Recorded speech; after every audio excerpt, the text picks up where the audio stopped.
Hello, this is John Kitsteiner, and this is episode 14 of our life here on the farm. I want to give an update on our goslings. What we got here are two of our large dewlap Toulouse geese. The one little female on day one that was a pilgrim goose, or gosling, did end up dying. I was very seriously contemplating euthanizing the little girl because she was not eating, not drinking, would not take water, wouldn't take feed, and ended up within a few hours passing away on her own, which made it a lot easier for us. But we ended up having one other little girl that was not doing as well, and so we put her in a separate brooder just to kind of keep her protected from the other ones.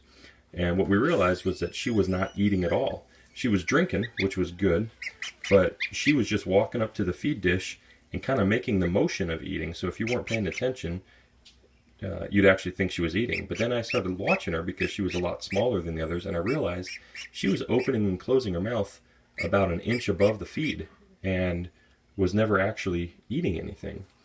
So what I did was I put her over into a separate brooder and got my finger wet and dipped it in the feed and actually put it in her beak. Did that a few times and throughout the morning, and later that day my father did the same thing, but this time he just put his finger up in front of her and she started nibbling the food right off his finger, and then shortly after that she went right over to the feed dish and started eating just fine.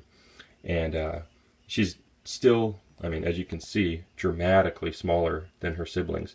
Both of these goslings were born on the same day. They're both right at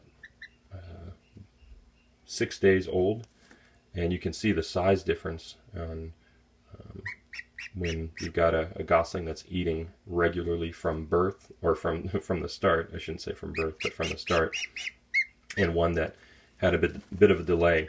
So we'll see if she catches up with her siblings, or if she'll always kind of be our runt.